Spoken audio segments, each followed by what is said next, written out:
J'étais mère de 3 filles. On dit que les filles sont une bénédiction d'Allah, une rahmat. Mais moi, femme malchanceuse, j'ai commencé à considérer mes filles comme un fardeau et une épreuve.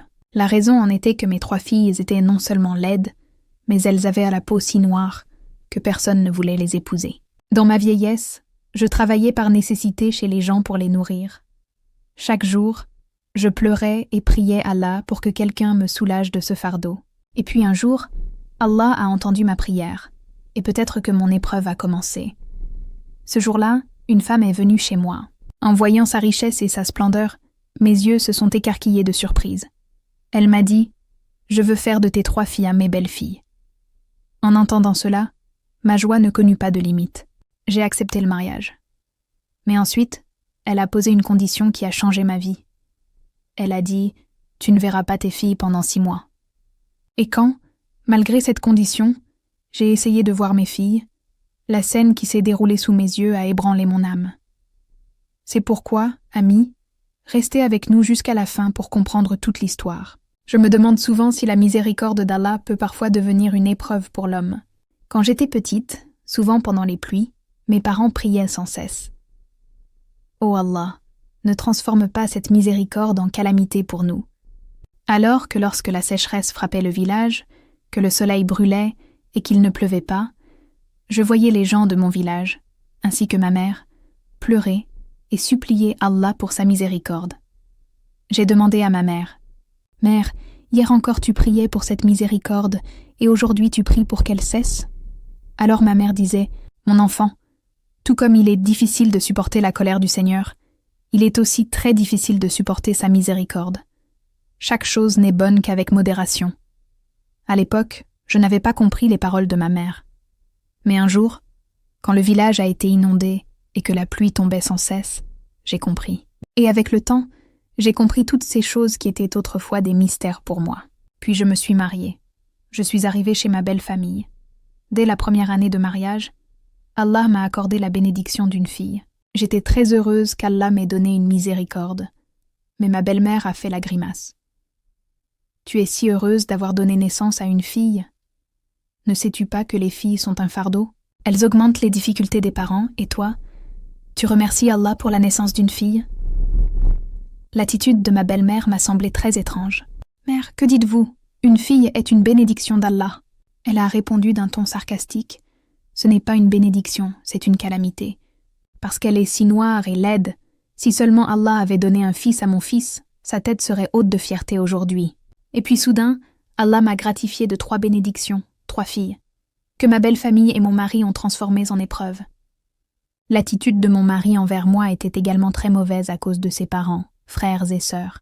Il me tenait pour responsable, comme si j'avais commis un crime en donnant naissance à des filles. Tant que ma belle-mère était en vie, elle m'a mené la vie dure. Elle me lançait des piques à tout propos, disant que je n'étais venue dans cette maison que pour augmenter leur fardeau. Mon mari me menaçait constamment de se remarier avec une femme qui lui donnerait un fils. Un jour, il est parti au travail, mais à son retour, son corps est arrivé porté sur 4 épaules. Il était décédé dans un accident de la route. J'ai beaucoup pleuré à ce moment-là. Oh Allah, que vais-je faire? Je suis restée seule au monde. Je n'avais plus le soutien de mes parents. Et dans ma belle famille, personne ne m'aimait. Les frères et sœurs de mon mari me détestaient. Ils considéraient les filles comme un fardeau et plaignaient leur frère qui avait passé sa vie à travailler pour nourrir des filles. Après la mort de mon mari, j'ai réalisé que ma véritable difficulté commençait maintenant. Les filles grandissaient et leur éducation, leur nourriture, tout était à ma charge. Je leur ai donné une éducation selon mes moyens. Je travaillais chez les gens et c'est ainsi que je gérais la maison. Je n'ai jamais tendu la main devant personne.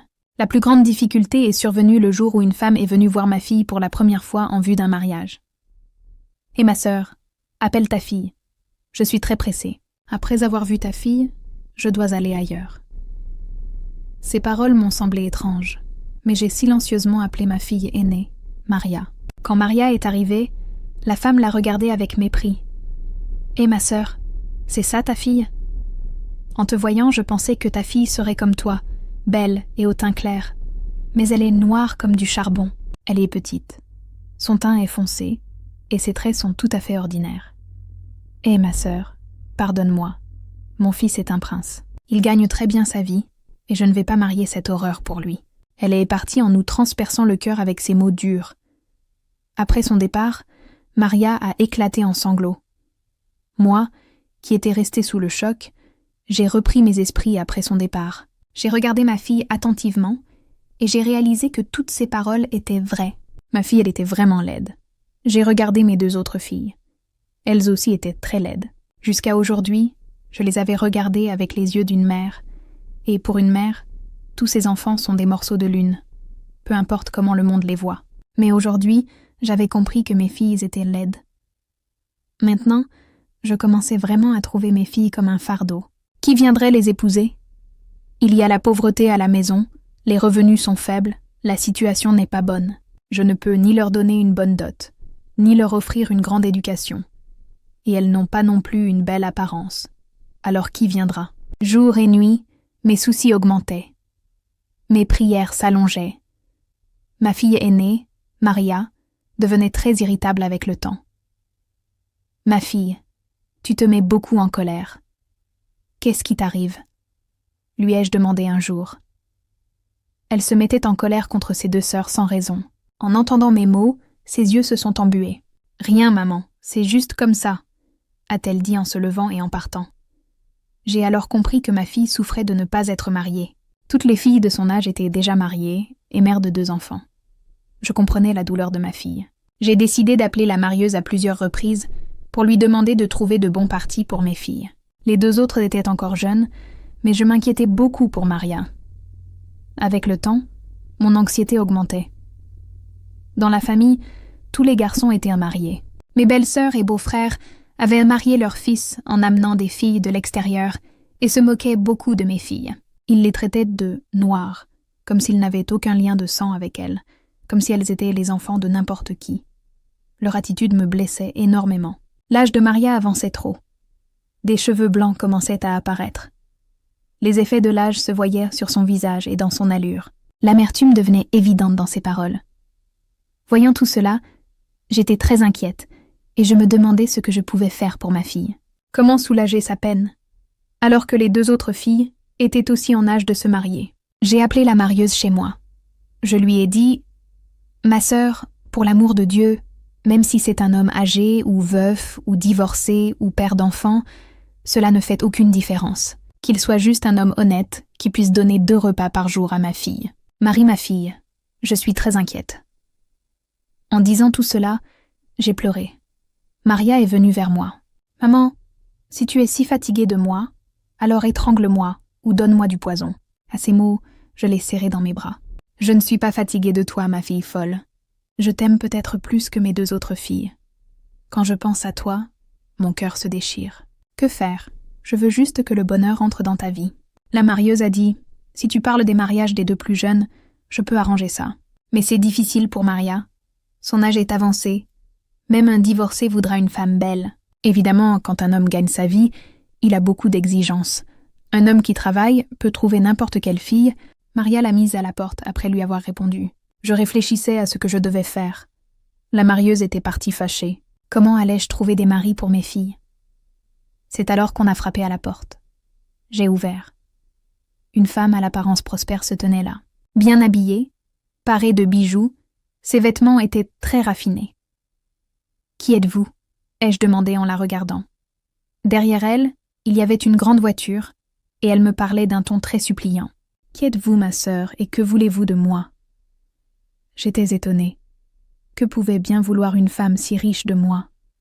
La femme a dit « Ma sœur, invite-moi à entrer. Je te dirai alors tout ce que je veux de toi. » Je l'ai fait entrer et elle a dit « Ne le prends pas mal, je veux voir tes filles un instant. » J'ai dit « Je les appelle tout de suite. Mais qu'avez-vous à faire avec mes filles ?» Elle a répondu « Ma sœur ne pose aucune question maintenant. Je répondrai à toutes tes questions plus tard.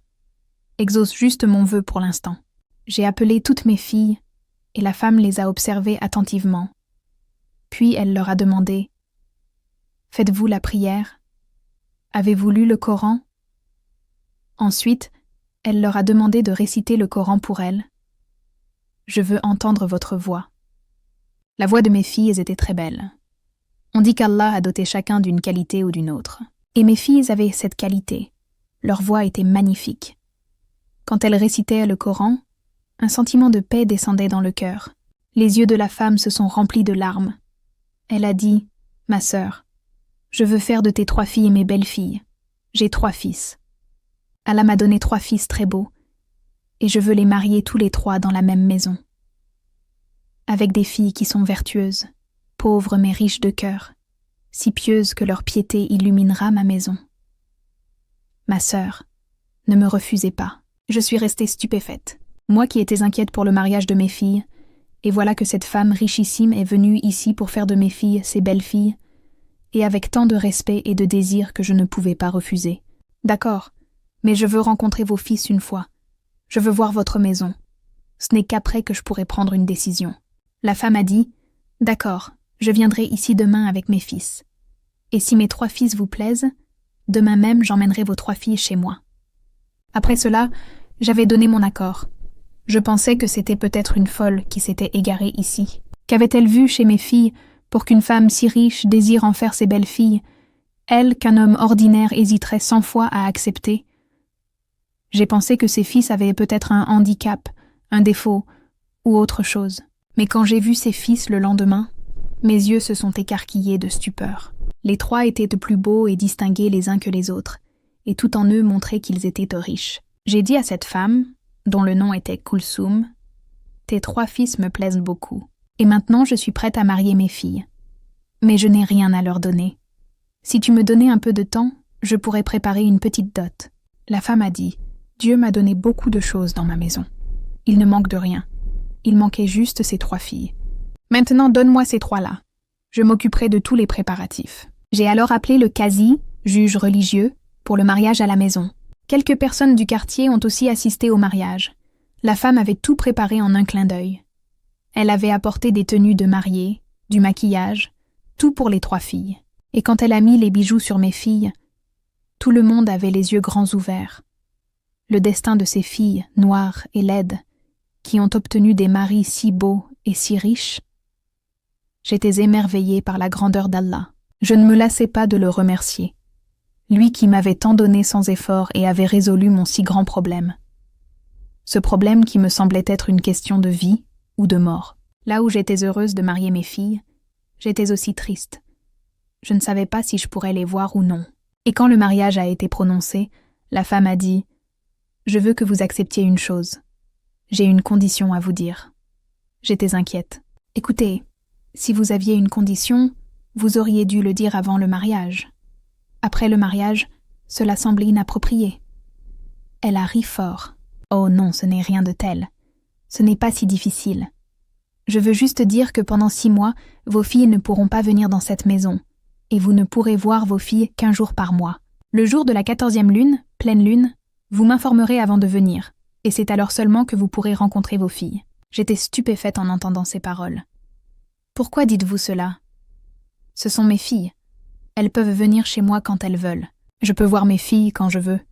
Qui peut m'empêcher de les voir ? » Elle a dit « Mon guide spirituel, Pire, m'a dit de ne pas les laisser sortir de la maison pendant 6 mois. Vous ne vous obstinerez pas là-dessus. Je suis sûre que vous ne rendrez pas la vie de vos filles difficile. Que pouvais-je faire ? J'avais marié mes filles. Le jour où j'ai fait mes adieux à mes 3 filles chez leur belle famille, il y avait une étrange agitation dans mon cœur, de la paix, mais aussi de l'inquiétude. Pourquoi cette femme avait-elle posé une condition si bizarre ? Il restait 15 jours avant la 14e nuit de lune. Je ne pourrais pas voir mes filles pendant 15 jours. Comment mon cœur tiendrait-il ? J'ai passé toute la nuit dans cette agitation et ces pensées. Le lendemain, les femmes du quartier m'ont dit « Et quand tu iras voir tes filles, et aujourd'hui, il y aura les préparatifs du walima, réception de mariage, n'est-ce pas ?» Je leur ai dit qu'ils n'organisaient pas encore le walima. Ils l'ont reporté de quelques jours. Des invités doivent venir de l'étranger, et ils veulent en faire la fête en leur présence. J'avais réussi à les écarter, mais j'étais moi-même inquiète. Pourquoi cette femme et ses paroles sont-elles si étranges ? D'abord sa venue à la maison, le fait d'emmener mes filles si soudainement, et ensuite cette condition que je ne puisse pas les voir. Que voulait-elle faire avec elles qu'elle ne pouvait pas faire en ma présence ? Je comptais les jours sur mes doigts. Chaque jour, je pleurais en pensant à mes filles. Puis, le jour de la 14e lune, je suis allée chez cette femme pour voir mes filles. Le jour du mariage, je n'avais pas pu venir dans cette maison. Mais ce jour-là, j'ai regardé la maison attentivement. J'étais stupéfaite. C'était un palais que mes filles avaient reçu. Quand j'ai frappé à la porte, le visage du gardien est apparu. « Oui, qui voulez-vous voir ?» Le gardien a parlé. « Je suis la mère de Maria, Samina et Saïma. Je suis venue les voir.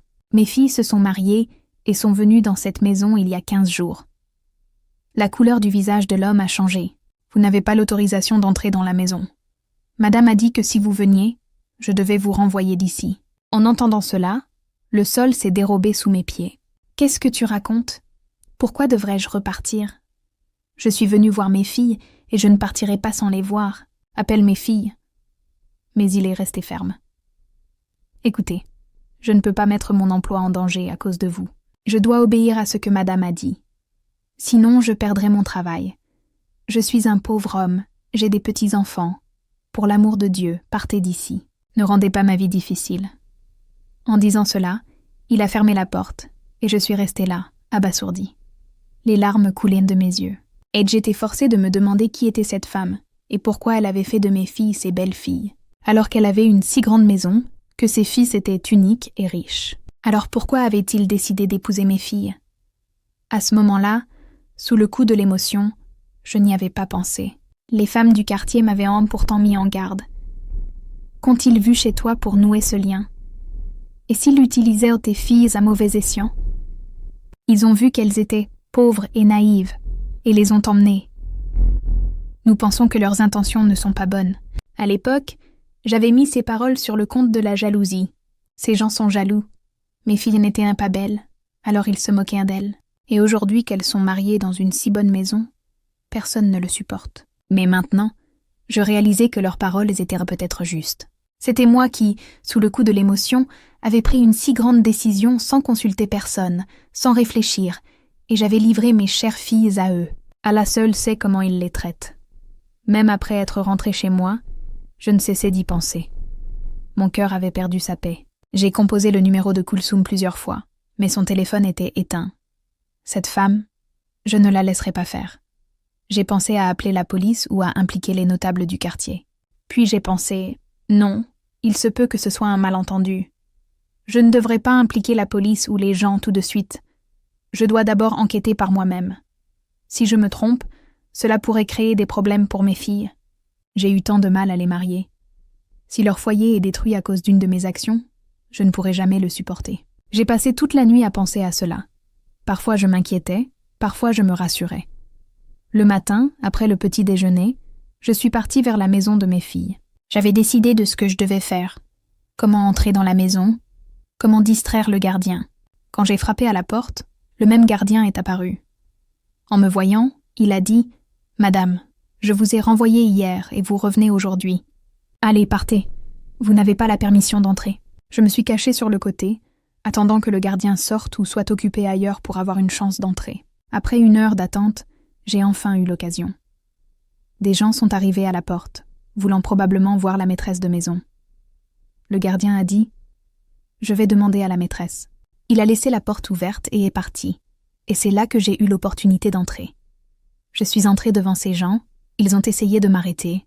« Hé, c'est quoi ces manières ? Qui êtes-vous ? Comment pouvez-vous entrer sans permission ?» Je n'ai pas jugé nécessaire de répondre. J'ai couru à l'intérieur, et dès que mon regard s'est posé sur mes 3 filles, le sol s'est dérobé sous mes pieds. L'état de mes 3 filles était terrible. Elles portaient des vêtements vieux et déchirés, et étaient assises aux pieds de leur mari, lavant leurs pieds. Ce qui m'a fait le plus mal, c'est de voir ma plus jeune fille, dont les larmes coulaient sans cesse et qui avait des hauts le cœur. Je me suis mise à hurler « Qu'est-ce qui se passe ici ? C'est pour ça que tu as amené mes filles ? Pour en faire des servantes ? Et tes fils, sont-ils handicapés pour ne pas pouvoir laver leurs pieds eux-mêmes ? Et toi, tu es assise ici comme une reine à donner des ordres à mes filles ? » Ils ont tous été terrifiés en me voyant. Mes filles aussi étaient stupéfaites. Puis elles ont couru vers moi. « Maman, comment vas-tu ? On avait tellement envie de te voir. Tu nous manquais beaucoup. » Quand ma plus jeune m'a dit cela, mes larmes ont coulé. « Ma fille, dis-moi, Vous ai-je déjà fait sentir que vous étiez un fardeau? Vous ai-je dit que je vous détestais?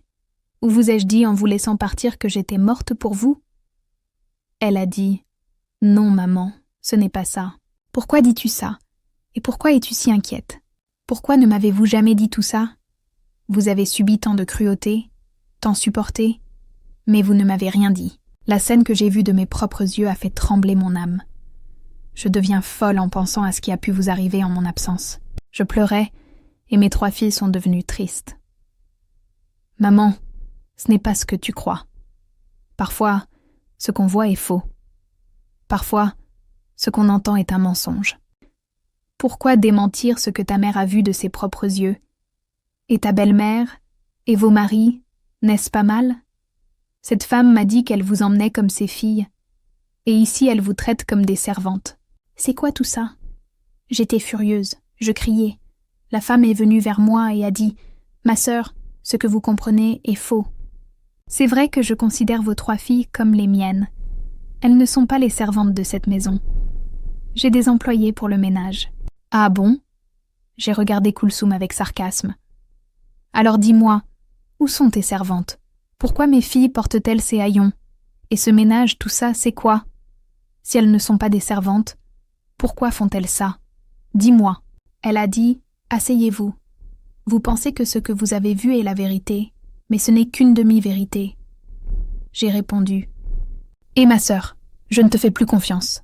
Allez, venez avec moi. Je suis pauvre, sans soutien, c'est vrai.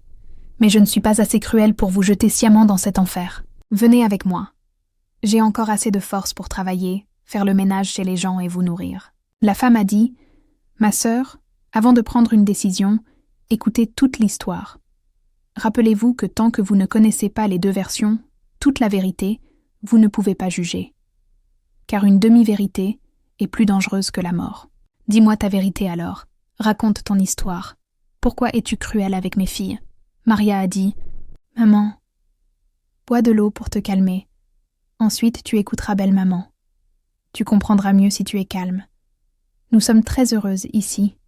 Nous ne manquons de rien. » J'ai bu de l'eau et j'ai dit à la femme « Tu dis quelle est la contrainte qui fait que mes filles sont devenues des servantes au lieu de reines ?»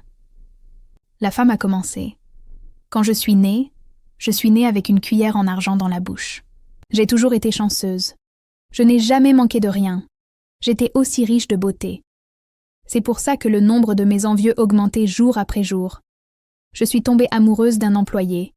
C'était un pauvre qui n'avait pas de maison. Mais comme j'étais l'héritière unique de la fortune de mes parents, j'ai insisté pour l'épouser et il est devenu propriétaire de cette maison et de ses biens avec moi. Et ainsi, mes envieux ont encore augmenté. Quand les gens m'ont vue heureuse et absorbée dans ma vie, ils n'ont pas pu le supporter.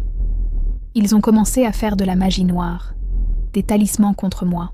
Ils m'ont jeté un sort pour bloquer ma descendance, Bandiche, afin que je ne puisse jamais vivre pleinement heureuse.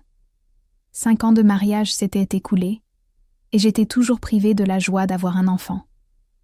Nous allions d'un traitement à l'autre, puis un sage m'a dit qu'on m'avait jeté un sort. J'ai fait beaucoup de rituels pour briser ce sort, et un jour, Allah m'a entendu. Mes envieux ne pouvaient pas supporter que je sois devenue mère de 3 fils d'un coup et encore plus heureuse. Alors ils ont commencé à faire de la magie sur mes fils et sur moi. Mes fils tombaient malades. Malgré l'argent, nous ne pouvions pas vivre heureux, ni bien manger, ni aller nous promener car notre santé se dégradait. Avec le temps, l'état de mes fils a empiré. Quand il a été question de mariage, ils avaient des crises d'épilepsie ou s'évanouissaient. J'ai tout raconté à un sage qui m'a dit « Marie tes fils dans une famille pauvre. Ces 3 filles doivent être sœurs. Si elles sont sœurs, c'est mieux. Elles doivent être pauvres, pieuses, éprouvées par la vie, avoir un cœur compatissant. Tu ne les laisseras pas sortir de la maison pendant 6 mois. Tu les traiteras bien. Et chaque soir de la 14e lune, elles feront des rituels, réciteront des prières, souffleront sur de l'eau et la feront boire à leur mari. Tes 3 fils tremperont leurs pieds dans une bassine d'eau. Et au fur et à mesure que tes belles-filles prieront, toute leur maladie se dissoudra dans cette eau. Fais ce rituel pendant 6 mois, et la magie et les effets disparaîtront de vous, et cette magie se retournera contre ceux qui vous l'ont faite. La voix de tes filles est très belle. Quand elles récitent, la paix descend dans le cœur, Chaque jour, toutes les trois s'assoient dans la maison et récitent le Coran. Et chaque 14e jour, elles font ces rituels prescrits par le guide spirituel. Nous n'avons aucune mauvaise intention. Je veux juste que mes fils guérissent. C'est vrai, j'aurais dû te dire tout ça avant. Mais qu'aurais-je pu faire? Pour sauver mes fils, j'ai fait ce qui me semblait le mieux. Ce n'est qu'une question de 6 mois. Après cela, tout ira bien. Tes filles viendront chez toi quand elles voudront, et toi aussi tu viendras ici quand tu voudras. Au contraire, si je dis que tu devrais vivre ici aussi, nous vivrons comme une seule famille. En apprenant toute son histoire, je me suis sentie terriblement mal de voir qu'il existe des gens si cruels dans le monde, qui ne peuvent pas voir quelqu'un vivre heureux et qui attaquent avec leur jalousie et leur haine, transformant les bénédictions d'autrui en épreuves. Nous devrions toujours demander protection à Allah contre le mal de tels envieux. Après avoir vu mes filles et connu toute l'histoire, j'étais rassurée.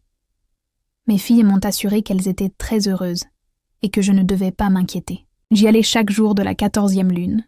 Je les voyais et revenais. Et après 6 mois, mes filles m'ont annoncé la bonne nouvelle. La magie et les blocages avaient disparu. Le sort s'était retourné contre leurs ennemis. Maintenant, ces ennemis sont dans un état si terrible qu'ils ne peuvent même plus penser à faire du mal. Et quelque temps plus tard, mes 3 filles m'ont annoncé que j'allais devenir grand-mère. Ce jour-là, je me suis prosternée pour remercier Allah. Kulsoum m'a demandé plusieurs fois de venir vivre chez eux. Mais je ne voulais pas vivre chez mes filles. J'étais heureuse et satisfaite dans ma propre maison. Elles venaient de me voir quand elles voulaient.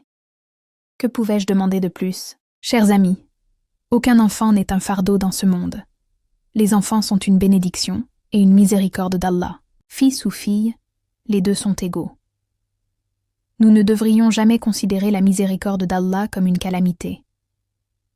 Allah accorde toujours le succès et la paix à ceux qui sont patients et reconnaissants. Partagez cette histoire avec vos amis, vos proches et votre famille, car ils en tireront une leçon. Et pour écouter plus d'histoires comme celle-ci, n'oubliez pas de vous abonner à notre chaîne et écrivez Allahu Akbar dans les commentaires. Merci.